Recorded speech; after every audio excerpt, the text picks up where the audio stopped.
오늘은 성령 강림절입니다. 사실 교회에서 저희가 절기들을 지키는데 여러분 교회에서 나눠준 달력 보면 이렇게 밑에 절기 때마다 나와 있습니다. 고난주간, 또 부활절, 또 추수감사절도 있고요. 맥주감사절도 있고. 근데 저희가 사실 성령 강림절 이렇게 다른 절기에 비해서 뭐 교회에서 특별히 행사하는 건 없지만 그건 아주 중요한 절기입니다. 왜냐하면 하나님께서 약속하신 성령님을 보내주신 바로 그날이기 때문에 그렇습니다. 오늘 이 성령 강림절 예배가 우리에게 성령을 보내주신 하나님께 감사하며 또 다시 한번 이 성령 강림절을 통해서 우리가 예배 가운데 성령의 충만함이 회복되는 그런 시간 되기를 원합니다. 성경에는 성령님 모든 사람에게 오셨다고 분명하게 말씀하고 계십니다. 사도행전 2장 38절 말씀 함께 읽겠습니다. 베드로가 이르되 너희가 회개하여 각각 예수 그리스도의 이름으로 세례를 받고 죄사함을 받으라. 그리하면 성령의 선물을 받으리니. 네. 자, 누가 성령의 선물을 받는지가 나와 있습니다. 너희가 회개하여 각각 예수 그리스도의 이름으로 세례를 받고 죄사함을 받으라. 그리하면 성령을 주신다고 말씀하십니다. 그러니까 누가 성령 받아요? 예수님을 믿으면 성령을 받습니다. 네. 그러니까 여러분 우리가 나는 정말 예수님을 주님으로 고백합니다라는 그런 분들은 뭐 이미 성령을 받으신 분들이에요. 근데 이런 말씀 드리면 성도님들 가운데 나는 정말 성령을 받았나? 그렇게 말씀하시는 분들이 계세요. 왜냐하면 자꾸 체험을 의지하기 때문에 그렇습니다. 물론 성령님은 우리에게 여러 가지 체험을 하게 하십니다. 또 은사도 주십니다. 예를 들어서 우리가 방언의 은사 받았다 그러면 그럼 성령님이 내 안에 계시는 게 맞구나 라고 확신하게 됩니다. 여러분 체험은 중요합니다. 우리 식어졌던 신앙을 또 뜨겁게 하기도 하고 또 하나님의 말씀에 순종할 수 있는 어떤 그런 담대함을 주기도 하고요. 분명히 그래서 체험은 너무나 중요합니다. 그러나 여러분 내가 성령 받았는지 안 받았는지를 체험으로 확인하면 미혹되기 쉽습니다. 그래서 말씀을 통해서 확인해야 돼요. 성경이 예수님을 믿는 자들에게는 성령을 선물로 주셨다라고 말씀하신 우리는 다 뭐예요? 성령 받은 것입니다. 여러분 제가 오늘 이 말씀을 이렇게 강조하는 이유는 뭐냐면 성령을 받으면 우리가 성령님을 인하여 살아가는 게 중요합니다. 성령님을 주신 이유는 우리로 하여금 성령의 능력으로 날마다 승리하라고 성령을 주신 겁니다. 그런데 내가 성령 받은 것을 잘 모르는 분들은 신앙생활 할 때 성령님을 의지하지 않아요. 무슨 말이냐면 내 안에 성령님이 계시는데 내 안에 계시는 성령님과 아무 상관없이 살아갈 수 있다 그 말입니다. 요한복음 14장 26절 말씀 함께 읽겠습니다. 요한복음 14장 26절입니다. 같이 읽겠습니다. 보혜사 곧 아버지께서 보내실 내 이름으로 보내실 성령 그가 너희에게 모든 것을 가르치고 내가 너희에게 말한 모든 것을 생각나게 하리라. 네. 자, 우리 앞에 보실까요? 뭐라고 그래서 성령님을 보혜사라고 했습니다. 여러분 이 보혜사 이 성령님을 한국어로 이 그대로 번역하는데 어려움이 있습니다. 왜냐하면 한국 단어가 이 성령님에 대한 이 파라클레토스 이 성령님에 대한 이것을 온전히 번역할 수가 없어요. 그래서 일본어 성경에는 타스케 누시 그렇게 했습니다. 그죠? 네. 그런데 현대인의 성경 보면은 보호자라고 했어요. 여러분 쉬운 성경 가지신 분들 보면 보호자. 근데 그 밑에 이렇게 별표를 해놓고 네 가지 또 다른 이 보혜사에 대한 의미를 썼습니다. 왜냐하면 보호자라는 한 단어로 이 보혜사의 뜻을 다 말할 수 없기 때문에 그래서 거기 보면 네 가지가 나와 있어요. 첫 번째는 보호자라고 되어 있지만 거기 보면 변호자, 또 조력자. 그러니까 조력자는 도와주시는 분이죠. 그러니까 일본어 성경은 뭐예요? 그 세 번째 번역을 택해서 타스케 누시 그렇게 한 거예요. 네 번째는 위로자. 그 다음에 다섯 번째는 상담자.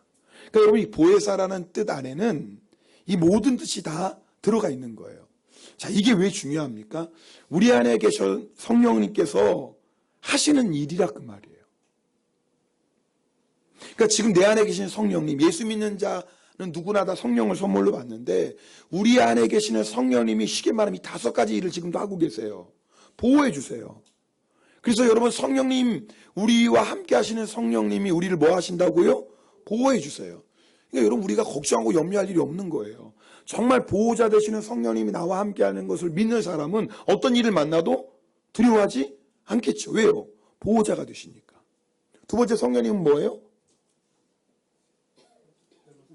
네, 죄송해요. 여러분에게 너무 큰 걸 바랬어요. 그러니까 모르시면 이거 5가지 적기라도 하세요. 아니 외우지도 못하고 머리도 안 따라가지. 안 적으면 어떻게 하시겠어요? 이 5가지를 알아야 돼요. 그래야지 우리가 매일매일 삶 속에서 이 성령님과 동행하는 삶을 살 수 있잖아요. 변호자예요. 이게 뭐냐면 하나님 앞에서 우리를 변호해 주시는 분이라는 거예요. 여러분 우리가 죄로 인하여 연약함으로 넘어질 때가 있어요. 연약함으로. 여러분 그럴 때 자기를 정지하고 내가 무슨 뭐 예수 믿는 사람이야. 뭐 이런 나를 주님이 사랑하실까? 이런 나를 쓰실까? 누구나 다 그런 정죄감이 옵니다. 근데 그럴 때 기억하셔야 돼요. 그때 우리를 변호해 주는 분이 계세요. 하나님 앞에서. 누구예요? 성령님. 사실 성령님은 예수의 영이시거든요. 그러니까 예수님이 지금 하나님 보좌 앞에서 뭐 하고 계세요? 우리를 위해서 충고하고 계세요. 그게 변호자의 사역이에요. 그러니까 성령님이 끊임없이 우리를 변호해 주시는 분이에요. 그러니까 우리가 스스로 정지하지 않고 나를 변호해 주시는 성령님으로 인하여서 하나님의 은혜의 보좌 앞에 또 나아갈 수가 있는 거예요. 세 번째 성령님은 뭐라고요? 조력자. 우리를 도와주시는 분이에요. 성령님이 함께 하시는 것을 모르시는 성도님이 너무 많아. 그러니까 자기 힘으로 살려고 발버둥 쳐요. 신앙생활도 자기 힘으로 하려고 해요. 얼마나 피곤해요. 그러니까 신앙생활이 짐인 거예요. 왜요? 내 힘으로, 내 열심으로, 내 노력으로 하니까. 그렇게 해가지고 신앙생활 잘하면 좋죠. 그런데 뭐예요? 내 힘으로 해서 승리합니까? 아니잖아요. 그래서 여러분 시간마다 순간마다 성령님의 도움을 구하세요. 나의 조력자가 되시는 성령님, 나의 5개 누시가 되시는 성령님, 저를 도와주세요. 제가 지가 부족합니다. 여러분 이렇게 구하시라 그 말이에요. 네 번째 성령님은 어떤 분이세요? 위로자 되시는 분이세요. 여러분 우리가 사람에게도 위로받을 수 있죠. 잠시 잠깐은 위로가 돼요. 어떤 사람은 또 뭐예요? 내 슬픈 마음, 답답한 마음, 괴로운 마음 어떻게 위로받고 또 세상을 찾아요. 술을 찾기도 하고 빠진코에 가기도 하고 여자분들은 아이 쇼핑하기도 하고 자기 나름대로 내 어떤 슬픈 마음, 괴로운 마음, 이 허전한 마음을 위로받으려고 해요. 위로가 됩니까? 그래서 위로가 되면 해보세요. 또 오늘 이런 말 듣고 잘 들으세요. 또 주무시다가 이런 말 있으면 목사님 해보라고 그랬어. 또 이상하게 의뢰받으시는 분이 계세요. 이거 아니에요. 해라는 소리 아니에요.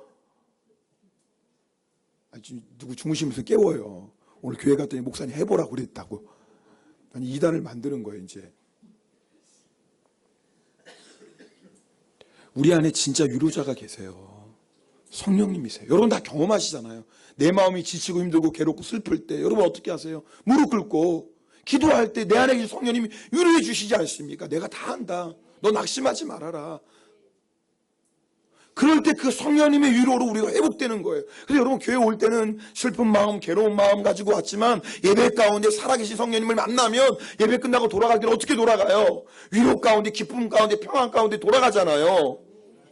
오늘 그런 애가 있길 축복합니다. 성령님은 5번째 뭐라고요? 상담자예요. 여러분 우리가요 인생을 돌아보면 후회한 선택할 때가 참 많습니다. 그때는 이게 최고의 선택이라고 생각했어요. 그리고 나 혼자뿐만 아니라 여러 사람이 조언을 얻고 이거 이상의 최고의 선택은 없어 했는데 돌아보고 나니까 후회하는 선택이 있어요 없어요? 있잖아요. 어떤 분이 목사님 저 결혼할 때 제가 너무 잘못했어요. 완전히 그 실수로 선택했어요.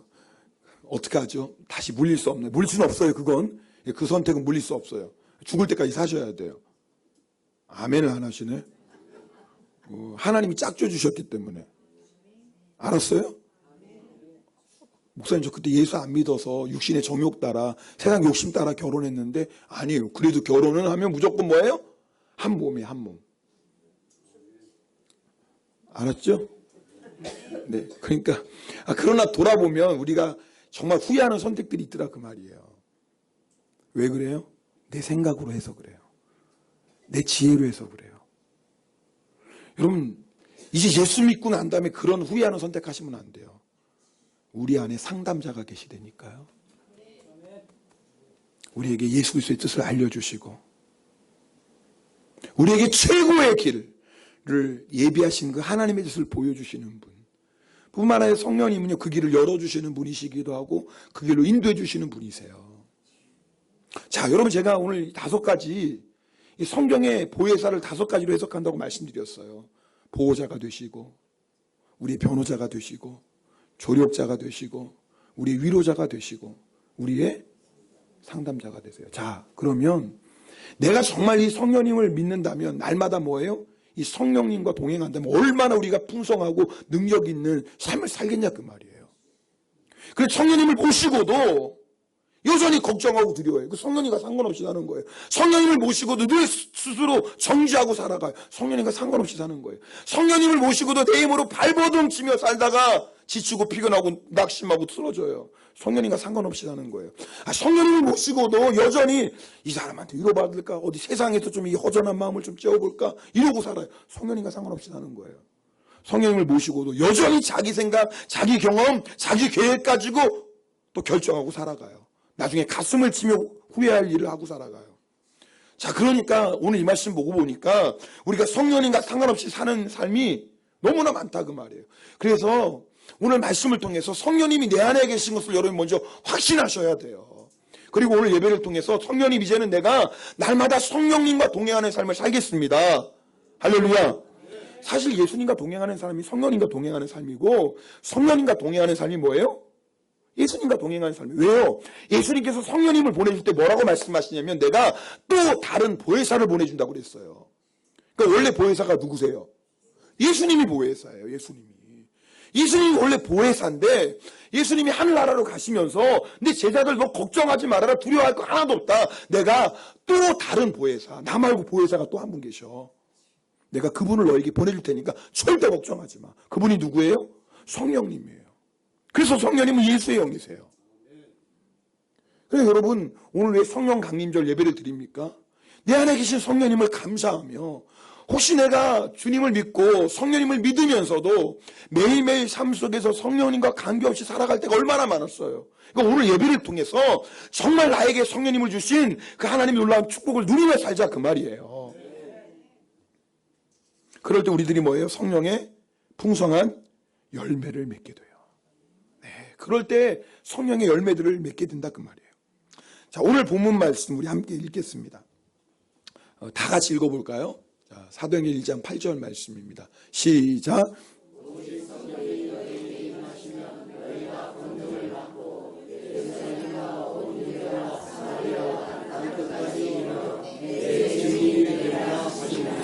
여러분, 이 말씀은 예수님이 이제 부활하신 예수님 하늘로 올라가시기 전 하신 말씀이에요. 마태복음에 보면 마태복음 뭐예요?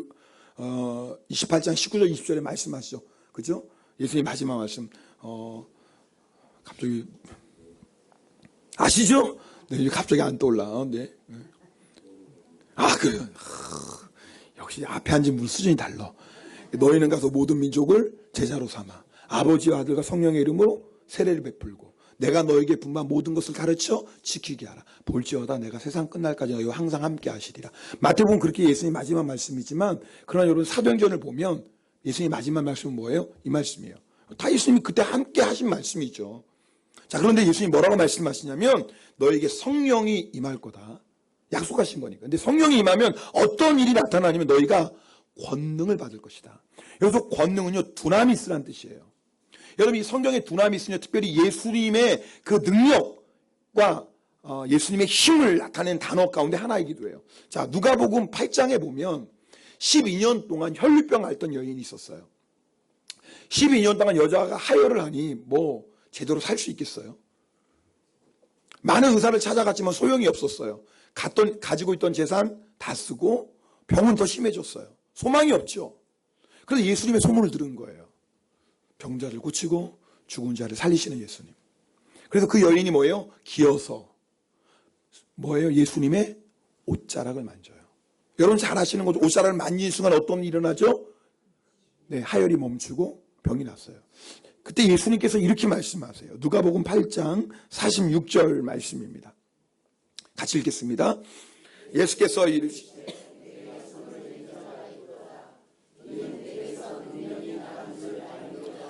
자, 누군가 내게서 손을 댔다 그 말이에요. 왜 그러냐면 나에게서 뭐가 나갔다? 능력이, 여기서 능력이 두나미스예요. 자, 지금 여러분 이 어려운 말이 아니라, 자, 주님께서 내가 성령을 너에게 줄 텐데 성령을 받으면 뭘 받는다고요? 능력을 받는다. 근데 그 단어가 지금 여기 똑같은 단어예요. 내게서 능력이 나갔다. 그러니까 이 두나미스는 누구의 능력이에요? 예수님의 능력이에요. 자, 근데 누가복음 9장에 넘어가면 예수님께서 이 능력을 누구에게 주시냐면 제자들에게도 주세요. 자, 누가복음 9장 1절 말씀입니다. 같이 읽겠습니다. 누가복음 9장 1절. 네, 자, 제가 읽어드릴게요. 성경 있는 분들 찾아보세요. 예수께서 12제자를 불러 모으사 모든 귀신을 제어하며 병을 고치는 능력과 권위를 주시고. 자, 예수님 12제자에게 뭐예요? 다 불러 모았다고요? 오늘 보니까 귀신을 제어하며, 귀신을 제어하는 귀신을 쫓아내요. 그다음에 뭐 한다고요? 병을 고치는 능력. 여기서 능력이 두나미스예요. 자, 그러니까 무슨 말씀하는 거예요? 제가 지금, 자, 예수님에게 능력이 있다고요. 병든 자, 혈류병 여인이 만지기만 해도 낫는 능력이 있어요. 근데 그 놀라운 건 그 능력을 예수님이 누구에게 주셨어요? 제자들에게 주셨어요. 아, 제자들에게 주시니까 제자들도 예수님의 능력이 나타나는 거예요. 아, 예수님의 이름으로 명하니까 귀신이 떠나가는 거예요. 제자들에게 예수님의 능력이 나타나기 시작했어요. 왜요? 예수님이 두나미스 이 능력을 누구에게 줬어요? 제자들에게 주셨어요. 근데 놀라운 말씀이 사도행 1장 8절에 보니까 성령이 임하시면 이 성령께서 성령 받은 사람에게 뭘 준다고요? 이 능력을 똑같이 주신다는 거예요. 할렐루야. 여러분 성령 받은 거 믿습니까? 이거 다 아멘이에요. 왜냐하면 예수님을 주님으로 고백하는 사람은 다 성령 받았어요. 자, 그러면 또 물어볼게요. 그럼 예수님의 이 능력 받은 거 믿습니까? 이것도 아멘인 거예요. 그럼 여러분 귀신 쫓아내는 거 믿습니까? 병도 고치는 거 믿어요? 웃으면서 아멘을 하세요. 아멘은 해야 될 것 같은데 분위기상 다들 아멘 하니까. 근데 내가 무슨 뭐 귀신을 쫓아내고 내가 무슨 뭐 병든 자를 고치고. 우리의 능력이 아니에요. 누구의 능력이에요? 주님의 능력이에요. 근데 성령이 임하면, 예수의 영이신 성령이 임하면 예수님께서 제자들에게 두나미스 능력을 주신 것처럼 너희들에게도 그 예수의 능력을 주겠다.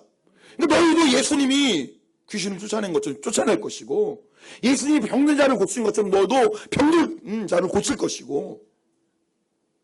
놀랍죠? 이 능력을 누구에게 주셨다고요?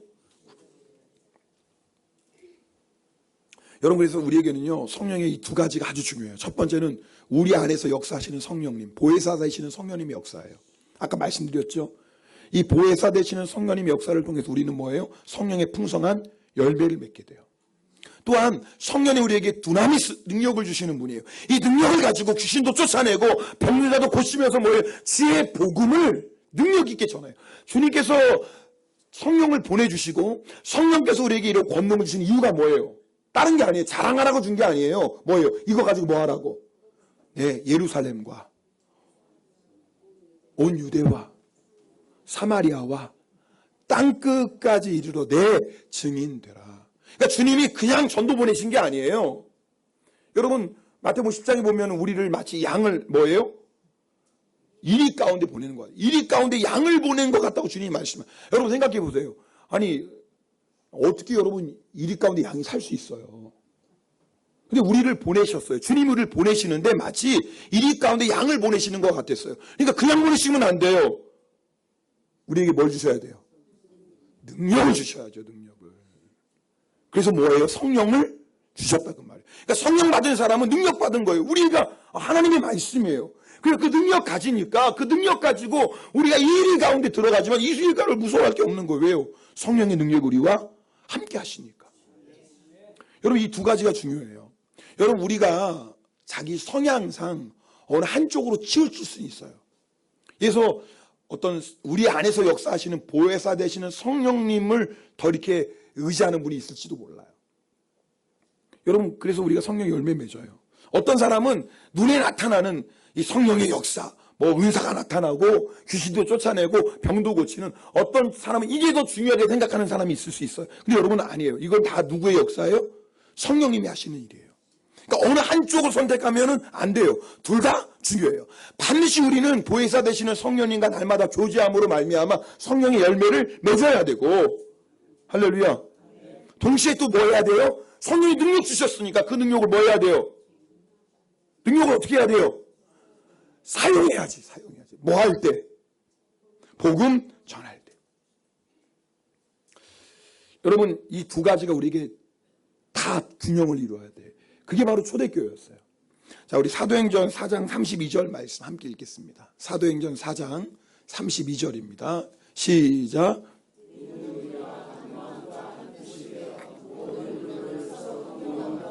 자기 재물을 조금이라도 자기 것이라 하는 이가 하나도 없더라. 이거 누구의 역사예요? 성령의 역사. 아니, 생각해 보세요.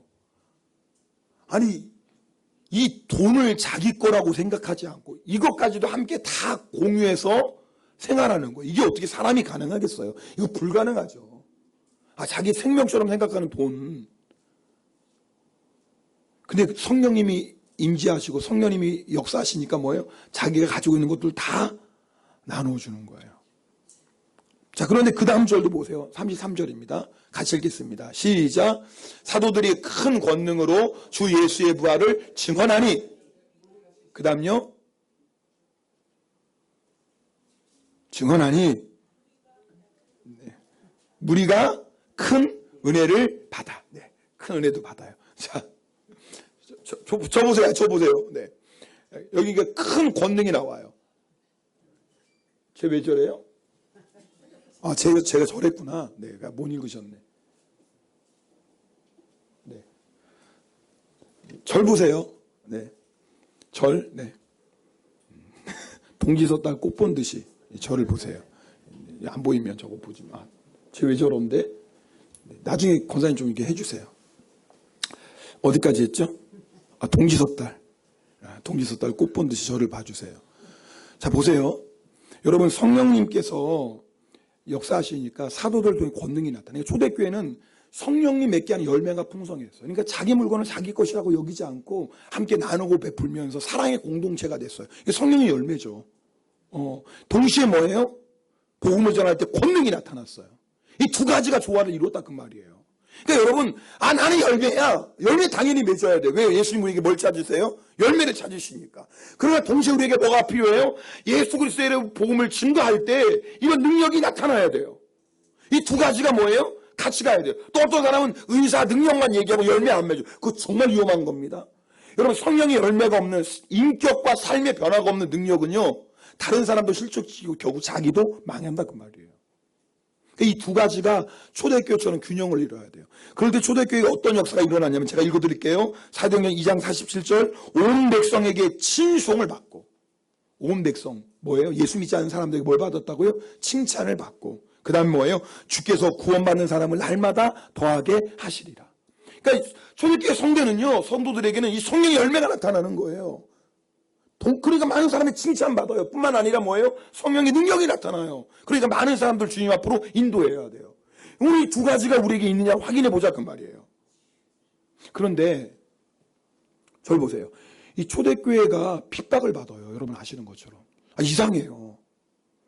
아니 여러분, 이렇게 사랑이 넘치고 사람들에게 칭찬받, 야 예수 믿는 사람 대단해. 사랑이야. 야 저렇게 사랑 많은 사람이 어디 있어?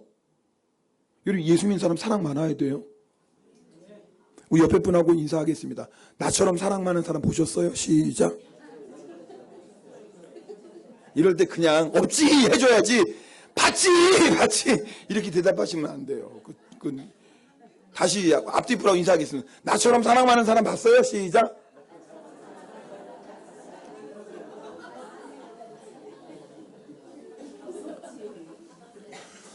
내가 말하고도 막 간지럽다. 근데 여러분 아세요? 초대교회 성도는 그렇게 전도했어요. 초대교회 성도는 전도할 때 어떻게 전도하죠? 아세요? 예수 믿는 사람처럼 사랑 많은 사람 봤어요?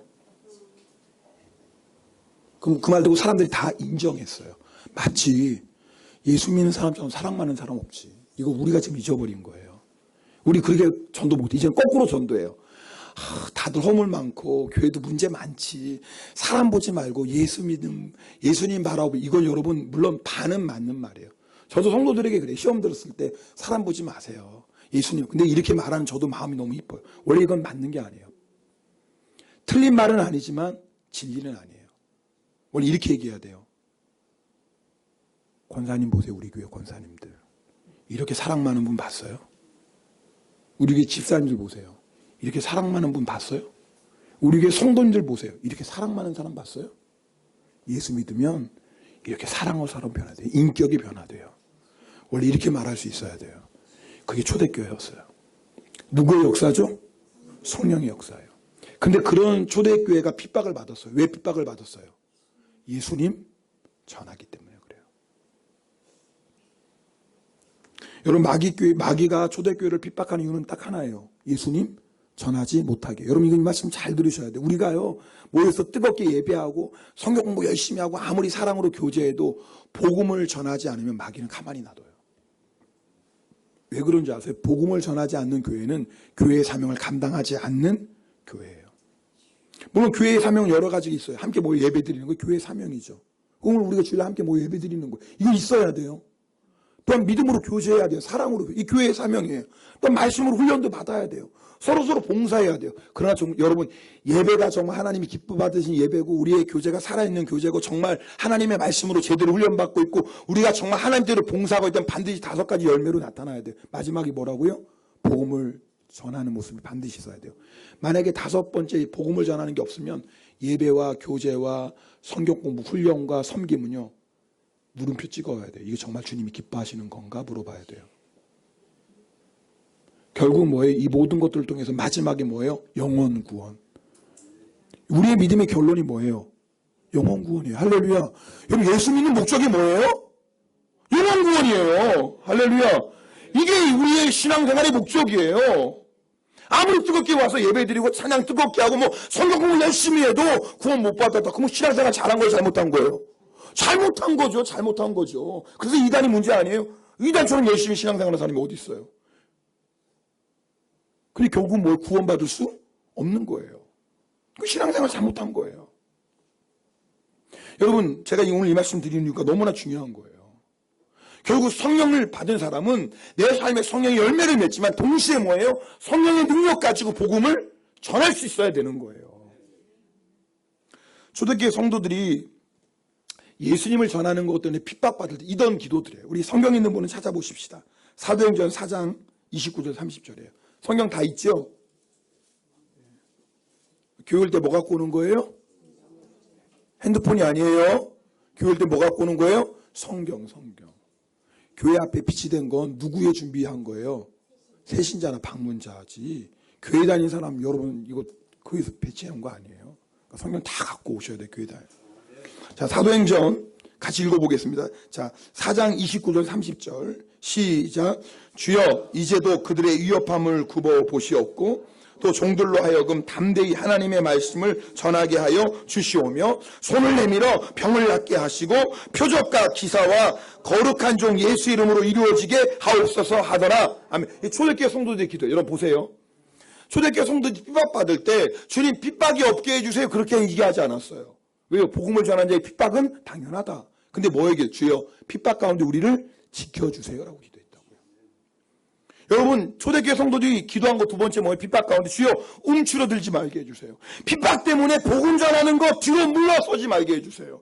핍박이 있어도 강하고 담대하게 복음을 전하게 해주세요. 이게 초대교회 성도의 2번째 기도예요. 3번째 뭐예요? 주여 우리가 복음을 전할 때 어떤 일이 나타나요? 성령의 권능이 나타나게 해주세요. 예수의 이름으로 병든 자가 낫고 성령으로 우리가 복음 전할 때 기사와 이적이 나타나게 해주세요. 그것을 통해서 우리가 믿는 예수님이 참된 구세주시여 참된 하나님이신 것을 증거하게 하옵소서. 여러분 이게 지금 초대교회 성도들이 기도해요.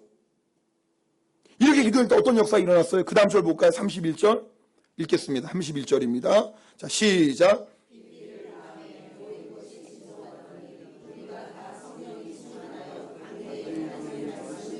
야 보세요.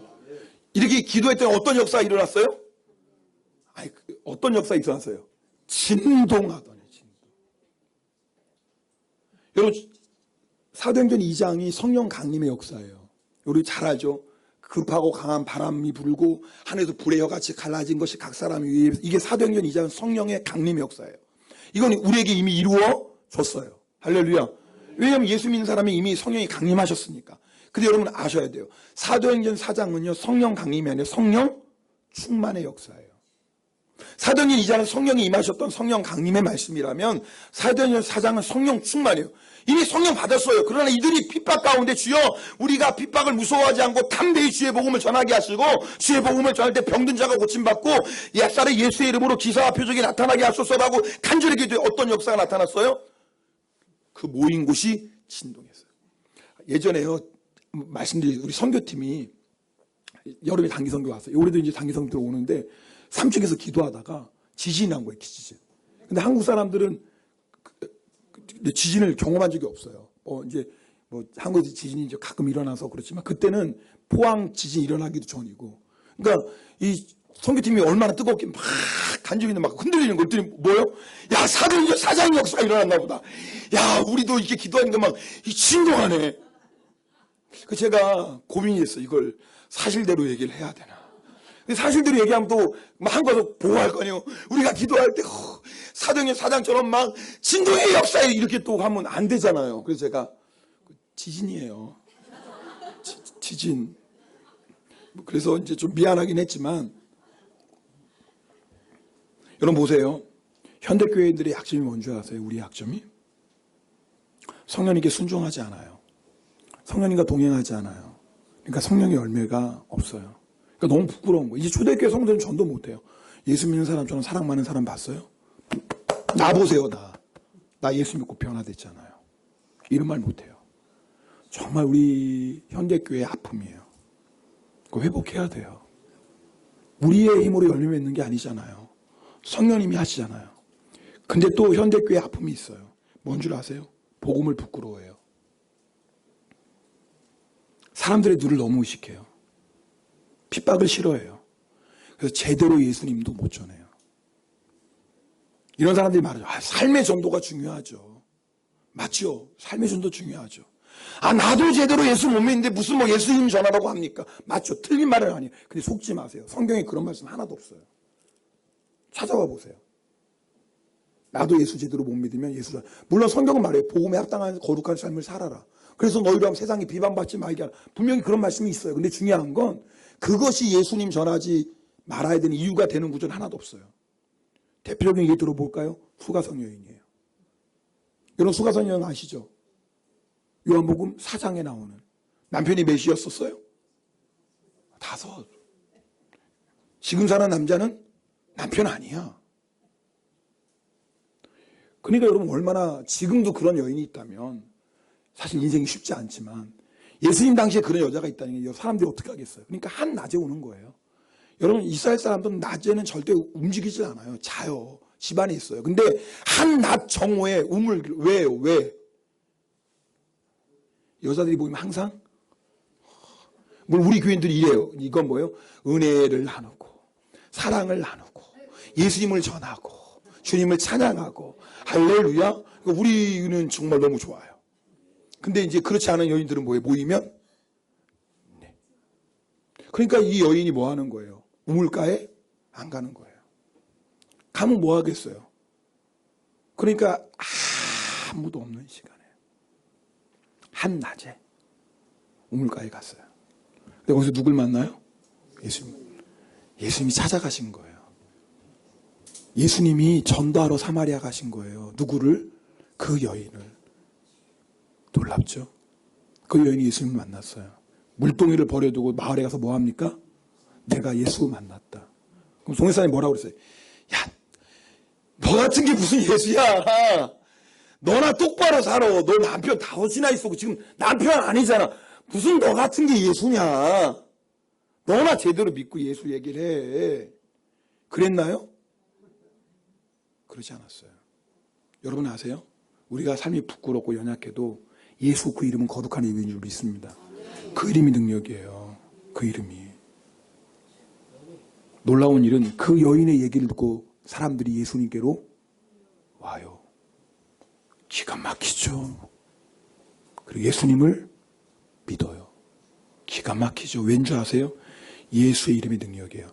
그래서 로마서 10장에 뭐라고 믿음은 어디서 나요? 보는 것에서 나는 게 아니에요. 믿음은 들음에서 나요. 뭘 듣는 거예요? 예수 그리스도의 말씀. 예수 그리스도의 말씀이 뭐예요? 십자가와 부활. 여러분 아세요? 십자가와 부활의 말씀을 들을 때 그것이 능력이기 때문에 그 말씀을 들을 때 믿음의 역사가 일어나는 거예요. 근데 우리가 예수님의 이름을 전하지 않아요. 그러니까 능력도 없어요. 능력도 없으니까 더 못 전해요. 이게 악순환인 거예요. 예수님의 복음을 전하지 않으니 능력도 없어요. 능력이 없으니까 더 주님을 전하지 못해요. 그러니까 점점 뭐예요? 결국은 어떻게 돼요? 성령의 능력을 받았다는 사실도 잃어버리고 그것이 당연한 것처럼 됐고 마치 이빨 빠진 호랑이처럼 살아가요. 여러분 이런 성도들이 어떻게 마귀와 싸우겠어요? 우리에게 마귀를 제어하는 권세를 주셨다니까요. 예수 이름으로 명하노니 떠나라! 그 권세를 누구에게 주셨어요? 아멘. 주님 우리에게 주셨어요. 여러분 쓰고 계세요? 사용하고 계세요? 우리에게 뭐 병든 자를 기도하면 낫는, 특별히 여러분 예수의 복음 전할 때 그렇게 하세요. 이번 우리 터키 단기선들 가면 병든 자 만나면 무조건 붙잡고 뭐예요? 내가 기도해 줄게. 그러시기 바랍니다. 저는 사실 작년에 진짜 터키 선교 갈 때 병든 자를 찾았다니까. 근데 병든 사람 한 사람도 못 만났어요. 진짜 저는 농담이 아니라 어디 아픈 사람 있으면 전화도 내가 좀 기도, 또 그 사람들은 알라를 믿는 사람들 기도하면 다 좋아하잖아요. 근데 아픈 사람은 진짜 한 사람도 못 만났어요. 그죠, 권사님? 왜 이렇게 아픈 사람 못 만나? 이번엔 많이 만날 거야. 그럼 무조건 뭐 하는 거예요? 내가 예수님의 이름으로 기도해 주겠다고. 우리가 힘으로 하는 거 아니에요. 우리 누구의 능력으로? 주님의 능력으로. 근데 이 금융을 우리에게 뭐예요? 주셨어요. 할렐루야. 쓰시라 그 말이에요. 악한 마귀도 예수 이름으로 대적하고. 여러분 이거 회복해야 돼요. 우리가 성령님과 동행하고 성령님께 순종함으로 성령의 열매 맺는 삶을 살아남과 동시에 이미 우리에게 주신 두나미스, 성령의 능력 가지고 강하고 담대하게 예수 이름을 자꾸 전하셔야 돼요. 복음 부끄러워하지 마세요. 복음 부끄러워하지 마세요. 사람들 눈 의식하지 마세요. 물론 우리는 예의 있어야 돼요. 젠틀하게 해야 돼요. 무식하게 하면 안 돼요. 그러나 그것이 예수 그리스도의 이름도 전하지 못할 정도로 움츠러들면 돼요? 안 돼요? 안 돼요. 예수 이름 전할 때는 뭐예요? 강하고 담대해요. 그러나 뭐예요? 예의 있고 젠틀하고 멋있게. 그럴 수 있잖아요. 아멘입니까? 그게 바로 성령이 우리에게 주신 권능이에요. 오늘 한 번 더 이 말씀 나눌 게 있는데요. 오늘 여기서 오직 성령이 너에게 임하시면 너희가 권능을 받고 뭐예요? 예루살렘과 예루살렘은 뭐예요? 지금 우리가 살고 있는 지역, 우리의 마을, 도시, 치받겠죠. 유대는 뭐 어디겠어요? 일본 땅이겠죠. 사마리아는 뭐예요? 사람들이 찾아가지 않는 소외된 땅. 누구도 사랑하지 않고 누구도 관심 갖지 않고 마치 버려진 존재와 같은 사람들. 사마리아 같은 곳이겠죠. 마지막 어디로 간다고요? 땅끝. 여러분 이거는요 동시적인 거예요. 내가 예루살렘 전도 끝내고 그 다음에 유다 가고 유다 다 예수 믿게 한 다음에 사마리아 가고 사마리아 다 예수 믿은 다음에 땅끝 가는 게 아니에요. 제가 말씀드렸죠. 이건 뭐예요? 동시다발적인 거예요. 우리는 뭐예요? 예루살렘에서 당연히 복음 전해죠. 내가 지금 살고 있는 동네 거기서 예수님 당연히 전해야죠. 근데 또 어디서도 전해야 돼요? 일본 이곳에서도 주의 복음 전하고. 어디서 전해야 돼요? 사마리아. 사람들이 찾지 않은 소외되고 외롭게 살아가시는 분들. 여러분 우리 할렐루야 전도팀이 찾아가는 양로시설 같은 곳이 사마리아 같은 곳이에요. 거기 보니까 1년 동안 사람 한 사람도 안 찾아가는 분들이 진짜 많아요. 가족이 있어요. 없는 게 아닌데 가족이 1년에 한 번도 안 찾아가요. 그러니까 가서 이렇게 좀 손 만져주면 막 우시는 거예요. 왜요? 사랑이 고프거든요. 그러니까 가서 이렇게 얘기해주고 만져주면 막 눈물을 보이시는 게 바로 그런 거예요. 그게 사마리아 같은 곳이죠. 근데 동시에 어디로 가야 돼요? 땅끝. 이 네 가지는요, 네 가지 중에 하나 선택하는 게 아니에요. 성경에 보면 동시예요, 동시. 그런데 이 증인은 뭐냐면 내가 보고 내가 들은 것을 말하는 게 증인이에요. 그래서 예수의 증인이란 건 뭐냐면 성경 공부 많이 한 사람이 아니에요. 여러분 예수 믿으십니까? 이 대답을 그게 아니에요. 예수 믿습니까? 그 증인인 거예요. 내가 믿으니까. 여러분 주님 믿으면서 여러분이 받은 은혜들이 있죠? 은혜가 없어요. 오늘 이게 아멘, 여러분 아멘 잘못하면 제가 또 성경 나가서 이럴까봐 지금 그러시는 거예요. 받은 은혜 있잖아요. 그거 전화, 그게 증인이에요. 근데요, 이 증인이 마르티스라는 뜻인데요. 근데 이 증인의 마르티스는 또 다른 하나의 뜻도 있어요. 순교자라는 뜻도 있어요. 여러분 아세요? 이 증인 마르티스라는 뜻 안에는 순교자라는 뜻도 있어요. 여러분 사도행전 22장 20절에 보면 스데반 지사님을 마르티스라고 얘기해요. 예수님 전하다가 순교한 사람. 요한계시록 17장 보면은요, 예수의 증인의 피라 그랬어요.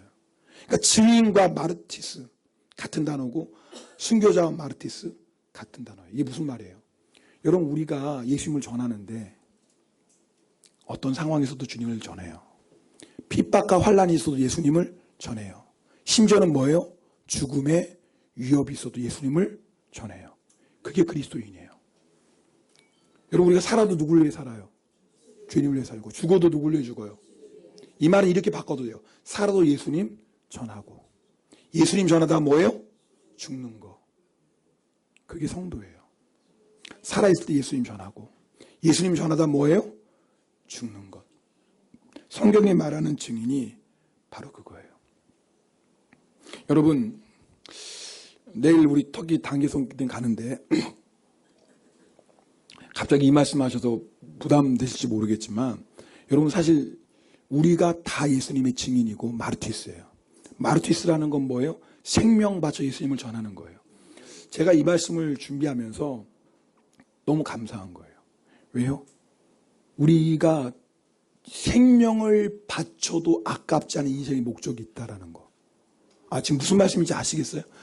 내 생명을 바쳐도 아깝지 않은 인생의 목적이 있는 거. 어디서 제가 본 적이 있는 것 같아요. 남자가요, 자기의 생명을 바쳐도 아깝지 않은 존재를 만났다면 그 남자는 성공한 사람이라는 그 책을 어딘가 본 것 같아요. 여러분 우리는요, 생명을 바쳐도 아깝지 않은 그분을 만났어요. 누구예요? 예수 그리스도. 할렐루야. 이게 얼마나 복이에요? 여러분 그 예수님을 위해서 사는 것도 복이지만 예수님을 위해 죽는 것도 복인 줄 믿습니다. 아멘. 네, 이것도 복이에요. 순교는 무서운 게 아니에요. 순교는 뭐예요? 복이에요. 여러분 예수 믿는 사람이 순교자 다른 뜻이 아니에요. 예수님을 믿는 사람은 증인이고 증인이 누구예요? 순교자예요. 오늘 이 말은 우리에게 좀 낯설지도 모르겠어요. 왜 우리가 일본 땅에서 주님 전한다고 순교할 일이 있어요? 없어요? 없어요. 근데 예수님 당시에는 뭐예요? 이 말이 너무나 가슴에 탁 들어오는 말이에요. 왜요? 실제로 내 주변에서 일어나곤 일이에요. 우리 김 집사님 예수 전하다가 붙잡혀서 어제 순교하셨네. 오늘 우리 박 집사님 예수 전하다가 붙잡혀서 순교하셨네. 이것이 초대교회 안에서 일어났었던 얘기예요. 그러니까 예수님의 증인 마르티스는 뭐예요? 곧 순교자예요. 초대교회 성도들은 이게 이상한 게 아니었어요. 당연한 거였어요. 예수님이 나를 위해 죽으셨으니 나도 예수님이 죽는 게 당연하지. 근데 놀라운 축복이에요. 왜요? 죽음으로 끝나는 것이 아니라 그것은 뭐예요? 부활이요 영광이기 때문에. 그러니까 초대교회 성도들 증인이 이게 축복인 거예요. 자기가 증인이라는 게 이게 얼마나 놀라운 축복인지 특권인지 몰라요. 어제 우리가 비전 캠프하고 파송식 했습니다. 파송식 하는데 주님 저에게 그런 거 하면 다른 데 같으면 제가 이랬을 거예요. 여러분 우리 가서 복음 전해야 되지 않겠습니까? 그 영혼들 주님 모르는 영혼들인데 얼마나 또 주님은 또 얼마나 안타까워하시겠습니까? 우리 좀 갑시다. 아마 애걸은 아니지만 그런 분위기로 말했을지도 몰라요. 지금 무슨 말씀인지 알겠죠? 여러분 막 보여주고 여기 뭐 이게 복음 전하지 못해서 이렇게 가난한 사람 죽어갑니다. 병 들어갑니다. 망해갑니다. 여러분 불쌍하지 않아요? 막 그런 마음 일으켜가지고 마치 뭐 애걸은 아니지만 근데 주님이 그렇게 너 절대 그렇게 얘기하지 말아라. 파송식 때 이게 얼마나 복된 건 줄 알아? 지금 예수의 이름을 전하러 열방까지 가는 게 이게 지금 얼마나 복된 건 줄 알아? 왜 애걸하려고 그래? 이게 얼마나 복된 건데 아무나 그렇게 이 복된 자리에 쓰는 줄 알아? 하나님이 사랑하시고 사랑하시는 자, 하나님이 택하시고 택하신 자, 하나님이 뽑고 또 뽑으신 자만 내가 보내는 건데 이 영광의 이 일을 하는데 네가 애걸하려고 그래? 너 절대 그렇게 애걸하지 마. 이 복된 자리 하나님 초청하시는데 복 받을 사람은 가고 이 영광의 자리에 참석할 사람은 가고 너 그렇게 얘기해야 돼. 어제 주님이 저희가 파송식 위해서 말씀을 준비하는데 그 감동을 너무 강하게 주시는 거예요. 왜 그런 줄 아세요? 이것이 우리 인생을 가장 복되게 사는 방법이에요. 이거만큼 우리 인생을 가장 복되게 사는 방법이 없어요. 여러분 생각해 보세요. 지옥을 가는 한 영혼을 우리가 구원해서 예수 믿게 해서 영생을 얻는 사람을 우리가 이제 쓰임 받는다면 도대체 이것보다 우리 인생을 잘 사는 방법이 어디 있겠어요? 물론 우리가 많은 돈 해서 가난한 사람 도와줄 수 있겠죠. 그러나 예수 이름 전하지 않으면 결국 그 사람들 뭐예요? 예수 믿지 않으면 지옥 갈 수밖에 없는 거예요. 그것도 해야 돼요. 그것도 너무 귀해요. 우리가 해야 돼요. 그러나 정말 중요한 건 그들에게 가장 필요한 건 그 사람이 부자든 가난하든지 높은 자든지 낮은 자든지 가장 중요한 건 예수 이름인 줄 믿습니다. 왜냐하면 그 이름을 통해서만 구원받잖아요. 그 이름이 아니면 구원받을 수 없잖아요. 근데 우리가 그 이름을 전하는 자들이라니까요. 이 사명 감당하라고 권능을 주셨다니까요. 도대체 우리가 얼마나 복을 받았는지 일본까지 부르셨잖아요. 우리 옆에 분의 인사, 우린 정말 복 받은 사람입니다. 시작. 아니 얼마나 하나님 우리를 사랑하시면 우리 일본 땅에, 여러분 우리 지금 일본 땅에 사는 건 뽑혀서 일본 땅에 사는 거예요. 여러분 듣기 좋으로 한 말씀 아니에요 지금. 예수 안 믿는 미전도 종족이 일본은요 미전도 종족이에요. 우리를 하나님이 이 땅에 살게 하신 이유가 뭐겠어요? 수많은 사랑 가운데 내가 사랑하는 일본 민족 구원해야 되는데 이곳에 복음이 필요한데 누구를 보낼까? 내가 정말 사랑하는 자 보내야지. 누구를 보낼까? 뽑은 사람 보내야지. 할렐루야. 우리가 이런 사람이 이래봐도 기분이 나쁘세요? 이거 진짜예요. 진리를 얘기하는 거예요. 그런데 생각해 보세요. 그럼 일본 땅에 있는 우리, 일본에 부르신 것만도 이게 대단한 축복과 영광인데 또 뽑아서 어디를 보내세요? 열방을 보내세요. 이야, 진짜 말이에요. 이런 복이 어디 있어, 이런 복이. 여러분 가운데 목사님 저 말씀 들어보니까 이 영광이고 가장 위대한 일이고 뽑힌 자인데 저 이번에 터키 못 가는데 괜찮아요. 9월달에 요르단 가요. 9월달에 요르단 가기 때문에 걱정하지 마시고. 갑자기 분위기가 싸해지네. 이제 6월 다음 주에 아마 여러분 신청 받기 시작할 거예요. 여러분 예수에 살고 예수에 죽는 것 이것보다 멋진 인생은 없어요. 그럼 구체적으로 예수에 살고 예수에 죽는 게 뭐라고요? 예수님 전하는 삶이에요.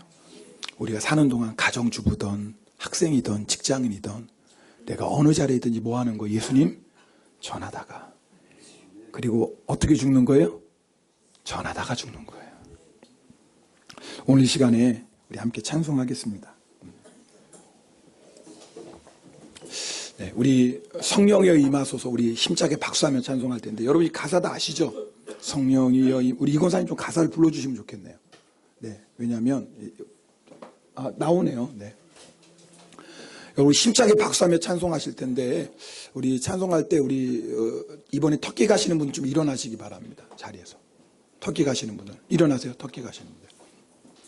우리가 어제 파송식 했기 때문에 앞으로 나오고 그런 시간 안 줘요. 터키 가시는 분들. 네. 가실 분은 나중에 일어서시고 이제 이번에 터키 가시는 분. 이제 우리 찬양하고 우리 옆에 있는 분들 이분 손을 잡아주세요. 찬양 끝난 다음에. 그래서 저희가 이 시간에 두 가지 기도할 겁니다. 성령이 임하서 찬송할 때 첫 번째 우리에게 성령의 기름 부으소서.